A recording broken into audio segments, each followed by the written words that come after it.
All right, folks, for any of you who have been watching my vlogs and who were with me when I started this book, I apologize for me not reading it for about 2 weeks. So I'm so sorry. I honestly already forgot what I read. But what I wanted to say is I'm going to start reading this book again, but it's going to be its own vlog. That way, anybody who wants to keep up on it doesn't have to wait for 2 weeks. If I slow down, you guys can just check my channel and see what's the next reading. You know what I mean? I pre-read it to help me read it and understand it, but look at my bookmark that I ordered for it, this bubble, and there's an actual dried flower in there. I hope you guys can see. It's stunning and it looks vintage, doesn't it? So the name of this book, for anybody new, A Year of Living Simply. I wanted to get my hands on this to start off 2025 reading something positive. And so far, this is all I got read. We're on page 20. But it's been a beautiful blessing of a book. It says the joys of a less complicated life. The joys of a life less complicated. And it's just very visual, the reading. So I'm going to continue where I left off from last time, and hopefully me doing it without the vlog will help you guys. So I'm going to skip the intros for the future readings on any other vlog I post about this book and just continue where I left off, and I hope you guys enjoy. Okay.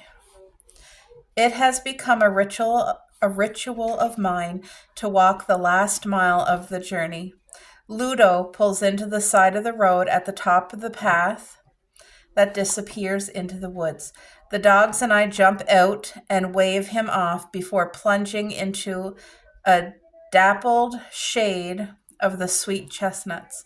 I walk slowly, savoring every step, breathing in the fresh, sappy scent of new leaves.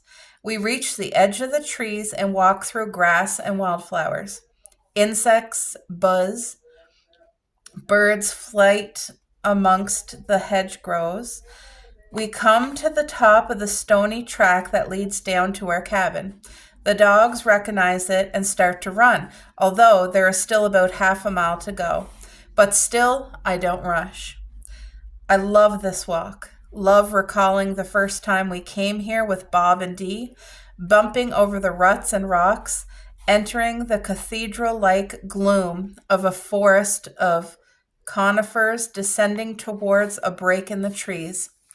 The track comes to an abrupt end at the edge of the wood. I remember getting out of the car, walking down a grass slope and the grass slope and exclaiming as the lake came into view. What? Exclaiming what? I don't know. What? How does that make sense? The track comes to an abrupt end at the edge of the wood.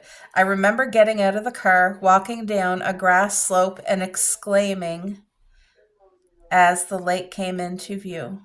What does that mean? I don't know what that means. I thought, am I reading it wrong? Exclaiming as the lake came into view. It was a fairy tale, a hidden glade, and I loved it on sight. And that feeling has never diminished. It is still magical. Narnia without the needs for a wardrobe. In the morning, I get up at dawn, let myself out into the chilly half-light, the eastern sky streaked with pink and orange, heralding the sun that is yet to appear. I've been under the weather recently and had a cold, a miserable, debilitating bug, but not bad enough to keep me in bed, but bad enough that I wish it had.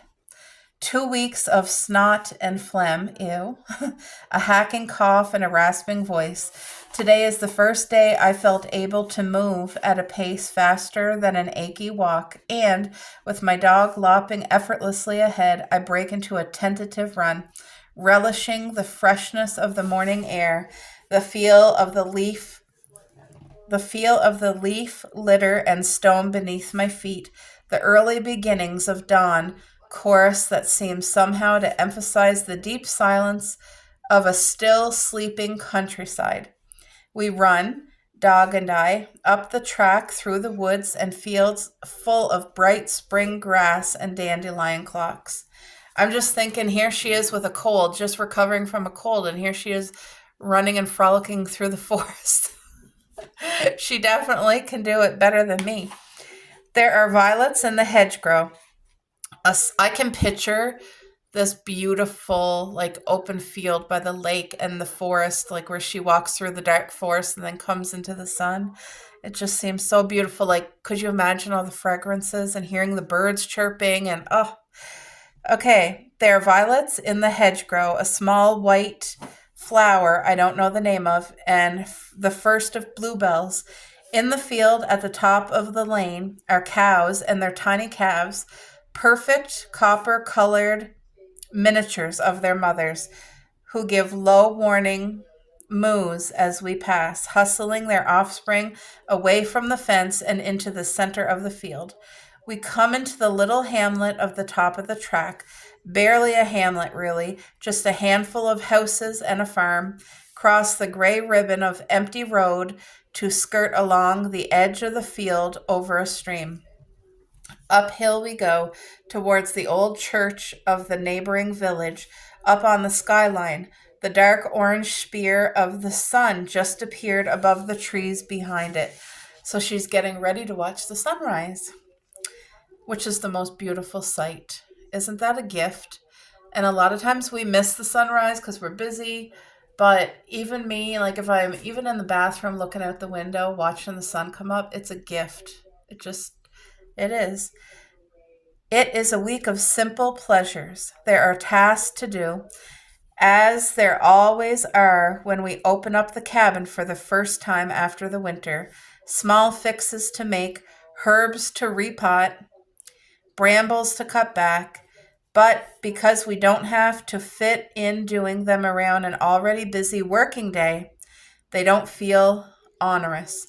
A job that always needs doing, and we both love, is chopping and stacking wood.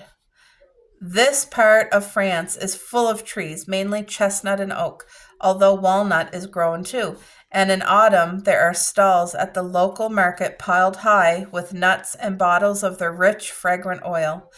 There are small timber mills everywhere, usually one man affairs, and every household has a woodpile. There is something extraordinarily appealing and satisfying about a beautifully cut, stacked pile of wood. Lars Mitting's book, Norwegian Wood, Chopping, Stacking, and Drying Wood the Scandinavian Way, garnered an almost evangelical following and became a bestseller. And you get the feeling Thoreau almost swoons at the sight of his woodpile. Every man looks at his woodpile with some kind of affection. I love to have mine before my window, and the more chips, the better, to remind me of my pleasing work. And the woodpiles stacked at the edge of the fields, outside the barns, in the gardens, here inspire admiration and envy in equal measure. Perfectly equal lengths of wood are stacked in precise order, chest high and many meters long. The top will be protected by a tarpaulin, roped tightly down, the sides left exposed to the air to season the logs. Needless to say, we cannot lay claim to a woodpile like that. But when we were here last summer, Ludo built a long roofed structure behind our cabin, and we spent many hours with the chainsaw and axe cutting logs to fill it. Ludo has the eye and patience for stacking, which is not unlike doing a jigsaw or building a dry stone wall. I love the physicality of swinging an axe, the enormous satisfaction when a log splits clearly from one end. Perfectly judged blow. It's good teamwork, pleasingly tiring and mucky too. When the pile is replenished, we jump, sweaty, grimy, and covered in sawdust, into the cool, dark water of the lake. Oh, how I love that feeling.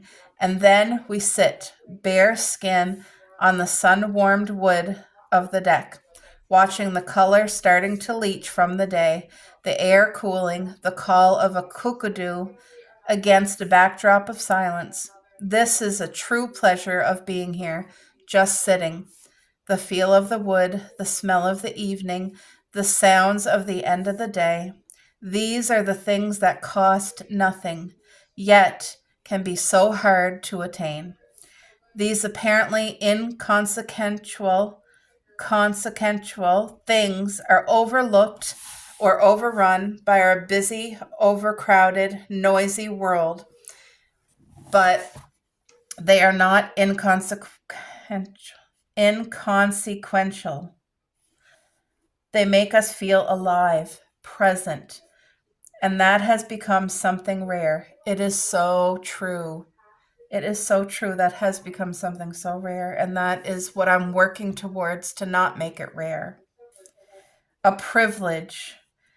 And it's now, a privilege. And it's now we understand that changing the cabin, adding rooms, trying to find ways to make it more, well, like a normal house, would destroy the very thing that makes it so special. It may be too basic, too simple, too practical for everyday living, but it's that very simplicity that makes it a place of respite and retreat. Appreciate it all the more because it's different. But is there a middle ground? Can the privilege of conscious stillness, what? But is there a middle ground? Can the privilege of conscious stillness become part of the pattern of a day rather than a rare moment to treasure? Is there a way of incorporating that essence of simplicity and the deep contentment it brings into our everyday lives? Wonderful. I think this is another chapter. So I'm going to end it there today, and I'll see you guys tomorrow with the next reading. And the next reading is called First Steps Taking Stock. So I'm really excited to get into this. Woohoo!